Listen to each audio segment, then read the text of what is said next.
নমঃ শিবায়। হর হর মহাদেব। বন্ধুরা, প্রত্যেকটা হিন্দু ধর্মাবলম্বী মানুষের কাছে এই শ্রাবণ মাস অত্যন্ত গুরুত্বপূর্ণ ও পবিত্র। শ্রাবণ মাসে ভক্তি ভরে যদি ভগবান শিবের পূজা আরাধনা করা যায়, তাহলে ভগবান শিব ওই ব্যক্তির ওপর অত্যন্ত প্রসন্ন হয়ে যান। এবং একটি বিশেষ জিনিস রয়েছে, যে জিনিসটি এই শ্রাবণ মাসের প্রত্যেকটি সোমবারে শিবলিঙ্গে অর্পণ করার মাধ্যমে আপনি আপনার জীবন ভরিয়ে তুলতে পারবেন সুখ, শান্তি, সমৃদ্ধিতে, এবং আপনার সমস্ত অসম্পূর্ণ মনস্কামনাও পূরণ হবে খুব সহজে। তো বন্ধুরা, আপনাদের প্রত্যেকের কাছে অনুরোধ রইল ভিডিওটি শেষ পর্যন্ত দেখবেন। ভিডিওটি দেখে ভালো লাগলে একটি লাইক করবেন, কমেন্টে মনে ভক্তি ও ভালোবাসা রেখে ওম নমঃ শিবায়, হর হর মহাদেব লিখতে ভুলবেন না। এই পবিত্র শ্রাবণ মাসে ভগবান শিবের ভক্তরা ব্রত রাখেন, উপবাস করেন, পূজা পাঠ করেন নিষ্ঠা ভক্তি সহকারে ভগবান শিবকে প্রসন্ন করবার জন্য, পাপ থেকে মুক্তি পাওয়ার জন্য, জীবন সুখ শান্তি সমৃদ্ধিতে ভরিয়ে তোলার জন্য।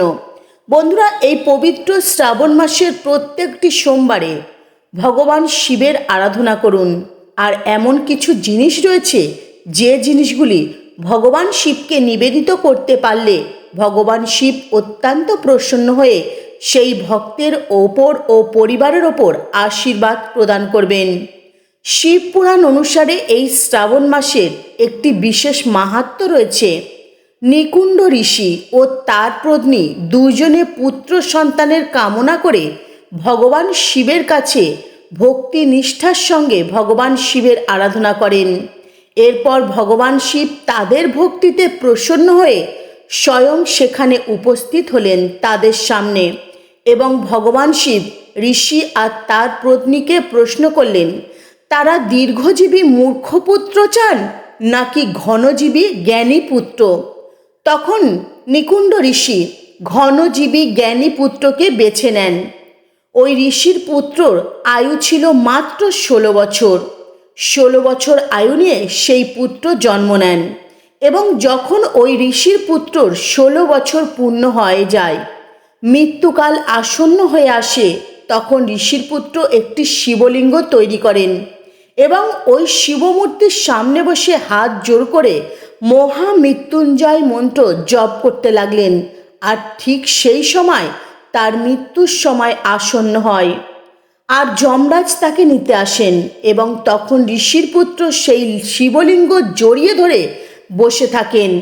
সে শিবলিঙ্গ ছেড়ে কিছুতেই যেতে চায় না, এবং ঋষির পুত্র তখন তার সাহায্যের জন্য মহাদেবের কাছে প্রার্থনা করেন।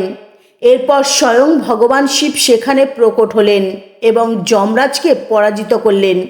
তারপর ভগবান শিবের আশীর্বাদে ওই ঋষির পুত্র দীর্ঘায়ু জীবন লাভ করেন। আর এই সমস্ত কিছুই হয়েছিল এই পবিত্র শ্রাবণ মাসের সোমবারে।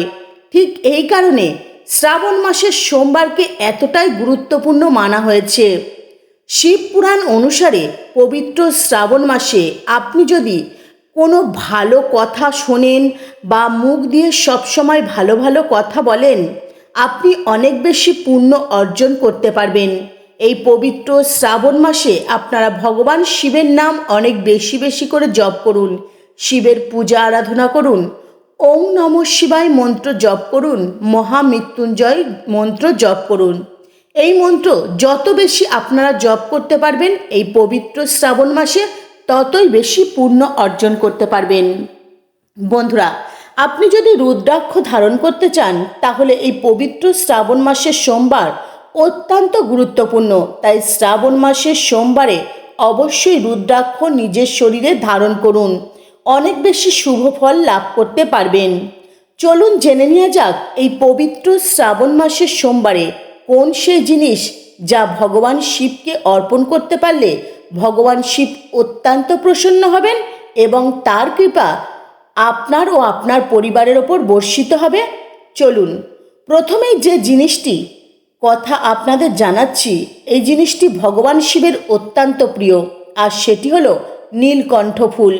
হ্যাঁ বন্ধুরা, আপনারা একদম ঠিক শুনেছেন। এই নীলকণ্ঠ ফুল ভগবান শিবের অত্যন্ত প্রিয়।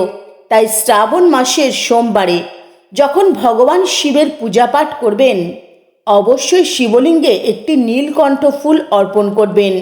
ভগবান শিব বেজায় খুশি হবেন আপনার ওপর, এবং পূজা শেষ হওয়ার পর সেই নীলকণ্ঠ ফুলটি শিবলিঙ্গ থেকে তুলে নিয়ে যদি আপনি আপনার সঙ্গে সর্বদাই রাখতে পারেন, আপনি যেখানে যাবেন, যে যাত্রায় যাবেন, প্রত্যেকটা যাত্রা শুভ হবে।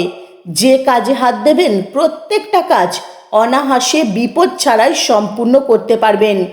কাজে অনেক বেশি সুফল লাভ করতে পারবেন এবং আপনি লাভের মুখ অতি অবশ্যই দেখতে পাবেন।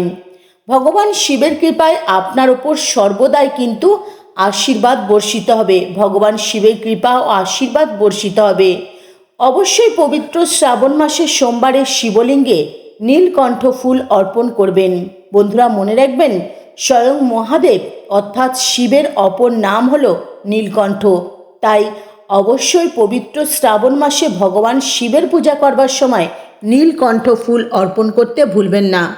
বন্ধুরা, যদি আপনি আপনার জীবনে বিভিন্ন সমস্যা থেকে বা বিভিন্ন বাধাবিঘ্ন থেকে মুক্তি পেতে চান, যার জন্য আপনি অনেক টোটকা বা উপায় করছেন, কোনোভাবেই সেই সমস্যার সমাধান কিছুতেই করতে পারছেন না, সেক্ষেত্রে বিশেষ করে এই মহাযোগে অর্থাৎ শ্রাবণ মাসের সোমবারে আপনারা যদি ভগবান শিবের উপাসনা করেন, তো উপাসনা করবার সময় অবশ্যই শিবলিঙ্গে এই জিনিসটি অর্পণ করবেন।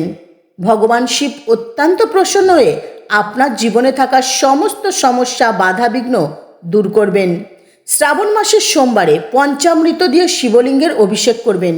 আর পঞ্চামৃত দিয়ে শিবলিঙ্গের অভিষেক করবার সময় ওং নমঃ শিবায় এই মন্ত্র জপ করবেন।